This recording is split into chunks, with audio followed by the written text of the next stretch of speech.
بسم اللہ الرحمن الرحیم۔ عائشہ اسلامک ہسٹری کی پیاری بہنوں اور بھائیوں، السلام علیکم۔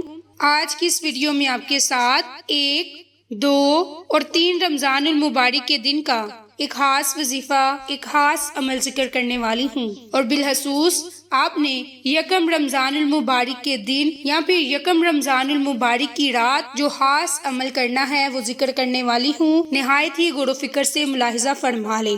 تو آپ نے آج رات 2 رکعت نماز نوافل ادا کرنے ہیں۔ اگر آپ رات کو یہ 2 رکعت نماز نوافل ادا نہ کر سکے تو دن میں نماز ظہر کے بعد 2 رکعت نماز نوافل ادا کریں، اور یہ صلاۃ الحاجت کی نیت سے ادا کریں کہ اللہ کی ذات ہمیں رمضان المبارک کے روزے رکھنے کی توفیق عطا فرمائے اور صحیح معنوں میں رمضان المبارک کا حق ادا کرنے کی توفیق عطا فرمائے۔ اس نیت سے آپ نے 2 رکعت نماز صلاۃ الحاجت پڑھنی ہے، اور آپ نے پہلی رکعت میں سورۃ فاتحہ کے بعد 3 مرتبہ سورۃ اخلاص پڑھنی ہے، اور دوسری رکعت میں سورۃ فاتحہ کے بعد 3 مرتبہ سورۃ القدر کو پڑھ کر 2 رکعت نماز صلاۃ الحاجت کے ادا کرنے ہیں۔ پھر اسی جگہ جائے نماز پر بیٹھ کر آپ نے 100 مرتبہ درود ابراہیم کی تسبیح پڑھنی ہے، اور 100 مرتبہ آپ نے استغفر اللہ کی تسبیح پڑھنی ہے۔ تو میری اسلامی بہنوں، یہ ہو گیا یکم رمضان المبارک کے دن اور رات کا وظیفہ۔ آپ چاہیں دن میں اس وظیفے کو کر لیں، آپ چاہیں تو رات میں اس وظیفے کو کر لیں۔ اب آپ نے رمضان المبارک کے دوسرے دن جو خاص وظیفہ، جو خاص عمل کرنا ہے وہ بہت ہی خاص اور مبارک ہے۔ اس عمل کی برکت سے آپ کو بہت سے فائدے اور بہت ہی زیادہ برکات حاصل ہوں گی۔ میری اسلامی بہنوں اور بھائیوں، اللہ کے ناموں میں بڑی طاقت اور بڑی ہی تاثیر ہے۔ اگر کوئی اللہ کے ناموں کو سچے دل سے پڑھ کر اللہ سے دعا کرے تو اللہ کی ذات ہماری دعاؤں کو ضرور قبول فرماتا ہے۔ تو میری پیاری اسلامی بہنوں اور بھائیوں، دوسرے دن یعنی کہ 2 رمضان المبارک کے دن آپ نے یہ وظیفہ، یہ خاص عمل کرنا ہے جو کہ بہت ہی زیادہ بابرکت ہے۔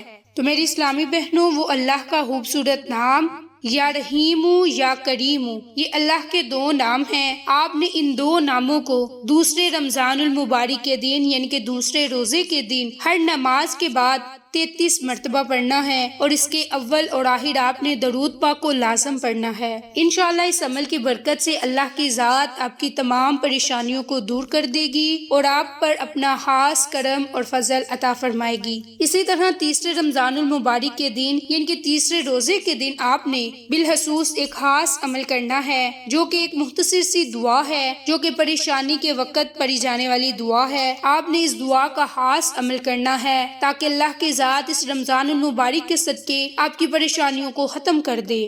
تو میری اسلامی بہنوں، وہ دعا کیا ہے؟ بسم اللہ الرحمن الرحیم۔ لا الہ الا اللہ العظیم الحلیم، لا الہ الا اللہ رب العرش العظیم، لا الہ الا اللہ رب السماوات و رب الارض و رب العرش الکریم، جس کا ترجمہ کچھ یوں ہے کہ اللہ صاحب عظمت اور بردبار کے سوا کوئی معبود نہیں، اللہ کے سوا کوئی معبود نہیں جو عرش عظیم کا رب ہے، اللہ کے سوا کوئی معبود نہیں جو آسمانوں اور زمین کا رب ہے اور عرش کریم کا رب، باحوالہ صحیح بخاری۔ تو آپ نے رمضان المبارک کے 3 دن یہ خاص عمل کرنا ہے۔ پہلے دن آپ نے 2 رکعت نماز نوافل صلاۃ الحاجت کی نیت سے ادا کرنے ہیں، اور اس کے بعد درود پاک کی تسبیح اور استغفار کی تسبیح پڑھنی ہے، اور اس عمل کو آپ چاہیں تو رات کو یا دن میں لازمی کر لیں۔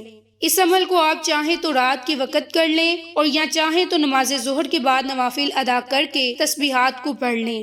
دوسرے دن کا جو خاص عمل ہے وہ 33 مرتبہ اللہ کے 2 ناموں کو پڑھنا ہے، اور وہ آپ نے ہر نماز کے بعد 33 مرتبہ پڑھنے ہیں۔ تیسرے دن کا جو خاص عمل ہے وہ ایک بہترین دعا ہے جسے آپ نے صرف اور صرف 33 مرتبہ کسی ایک محسوس نماز کے بعد، فرض نماز کے بعد آپ نے پڑھنا ہے۔ تو انشاءاللہ ان 3 اعمال کی برکت سے، ان 3 دن کے اعمال کی برکت سے آپ کو بہت سے فائدے، بہت ہی برکات حاصل ہوں گے۔ اللہ تعالیٰ کی ذات ہمیں رمضان المبارک کے کی سعادتیں رحمتیں حاصل کرنے کی توفیق عطا فرمائے اور ہمیں اس رمضان المبارک میں توبہ استغفار کرنے کی توفیق عطا فرمائے۔ میری اسلامی بہنوں، رمضان المبارک میں یہ خاص اعمال کر کے اللہ کو راضی کریں تاکہ دین اور دنیا میں بہتری حاصل کر سکیں۔ تو میری اسلامی بہنوں، یہ 3 دن کا عمل ہے، آپ نے ان 3 دن میں یہ خاص عمل، یہ خاص وظیفہ لازم کرنا ہے۔ تیسرے رمضان المبارک کے دن جو آپ نے خاص دعا پڑھنی ہے وہ رمضان المبارک کی پہلی بدھ کا دن بھی ہوگا، تو اس بدھ کے دن آپ کو اس